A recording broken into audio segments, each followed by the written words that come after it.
गांव के किनारे एक छोटा सा खेत था जहां हरदम मेहनत करता रहता था एक दुर्बल किसान राम सिंह। उनके घर में एक बेटा था जिसका नाम था रमन। रमन को काम करना कभी पसंद नहीं था। वह हमेशा घर में बैठकर आराम करना पसंद करता था।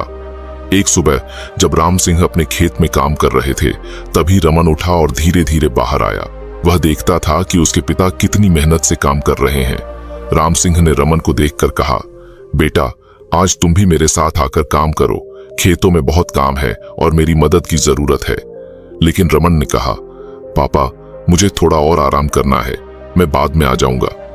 राम सिंह निराश होकर काम करते रहे। दिन भर काम करते करते राम सिंह थक गए। जब वह शाम को घर लौटे तो रमन को घर पर ही सोते हुए पाया। राम सिंह ने उसे जगाया और कहा, बेटा, तुम्हें भी काम करना सीखना होगा। घर में बैठकर आराम करना तुम्हारे लिए अच्छा नहीं है। लेकिन रमन ने कहा, पापा, मुझे काम करना पसंद नहीं है, मैं आराम करना पसंद करता हूं। राम सिंह निराश होकर चुप हो गए। एक दिन जब राम सिंह खेत में काम कर रहे थे, तभी गांव के एक बुजुर्ग आकर उनसे मिले। बुजुर्ग ने कहा, राम सिंह जी, आपके बेटे की आलसी आदतों के बारे में सुना है, क्या आप उसे काम करने के लिए प्रेरित नहीं कर सकते? राम सिंह ने कहा, जी हां, मैं कई बार उसे काम करने के लिए कहता हूं, लेकिन वह हमेशा बहाने बना देता है। बुजुर्ग ने कहा, राम सिंह जी, आप उसे समझाएं कि काम करना कितना महत्वपूर्ण है। उसे यह समझाएं कि आलस्य से कैसे नुकसान होता है। राम सिंह ने कहा, ठीक है, मैं उसे समझाने की कोशिश करूंगा। वह बुजुर्ग से विदा लेकर घर लौट गए। रमन की आलसी आदतें अब उसके पिता राम सिंह को गहरी चिंता देने लगी थीं। वह अक्सर अपने दोस्तों के साथ समय बिताता था और खेलने में व्यस्त रहता था, जबकि उसके पिता खेतों में मेहनत करने में लगे रहते थे। राम सिंह बार बार रमन से खेतों में मदद करने के लिए कहते, लेकिन रमन हमेशा कोई न कोई बहाना बना देता था। एक दिन राम सिंह रमन से कहा, बेटा, खेतों में काम करने में मदद कर। देख, फसलें बहुत अच्छी हो रही हैं और हमारे पास बेचने के लिए काफी होगा। लेकिन रमन ने उत्तर दिया, पिताजी, मैं थक गया हूं, आप खुद ही काम कर लीजिए। राम सिंह ने कहा, रमन, तुम्हारी मदद की जरूरत है। अगर हम फसल बर्बाद होने से नहीं बचा पाए तो हमारा परिवार मुश्किल में पड़ जाएगा। लेकिन रमन ने उनकी बात सुनने से इनकार कर दिया और वह फिर से अपने दोस्तों के साथ खेलने चला गया। राम सिंह बहुत निराश हुए। वह जानते थे कि रमन की आलसी आदतें उनके परिवार के भविष्य को प्रभावित कर सकती हैं। वह रमन को समझाने की कोशिश करते रहे, लेकिन रमन हमेशा उनकी बातों को नजरअंदाज कर देता था। एक दिन गांव में अचानक सूखा पड़ गया। धीरे धीरे खेतों में फसलें सूखने लगीं और किसानों के चेहरों पर चिंता छा गई। राम सिंह परेशान होकर रमन के पास आए और कहा, रमन, देखो, हमारी फसलें बर्बाद होने लगी हैं। अब हमें तुरंत काम करना होगा, नहीं तो हमारा परिवार मुसीबत में पड़ जाएगा। लेकिन रमन ने फिर से उनकी बात सुनने से इनकार कर दिया। वह बस अपने दोस्तों के साथ खेलने में व्यस्त था और उसे अपने पिता की चिंता का कोई फर्क नहीं पड़ रहा था। एक दिन जब राम सिंह बहुत बीमार पड़ गए तो ना चाहते हुए भी रमन को खेतों में काम करना पड़ा।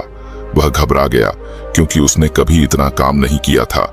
लेकिन फिर उसे अपने पिता की सलाह याद आई, बेटा, मेहनत करने से ही सफलता मिलती है। इस बात को याद करके रमन ने खेतों में जाकर काम करना शुरू कर दिया। शुरू में उसे बहुत कठिनाई हो रही थी। उसके हाथ दर्द करने लगे और वह थक गया, लेकिन वह हार नहीं मानना चाहता था। उसने खुद को प्रेरित किया और काम करना जारी रखा। धीरे धीरे उसकी मेहनत का परिणाम दिखने लगा। उसने देखा कि फसलें अच्छी हो रही हैं और खेत साफ हो रहे हैं।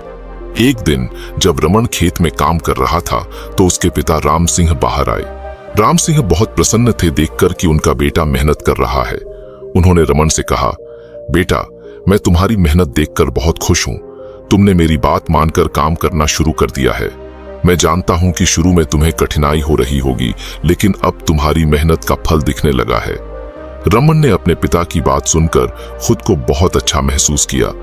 वह अब समझ गया था कि मेहनत करने से ही सफलता मिलती है। उसने अपने पिता से माफी मांगी और कहा, पिताजी, मैंने आपकी बातों को नहीं माना और आलस्य में डूबा रहा, लेकिन अब मैं समझ गया हूं कि आप सही थे।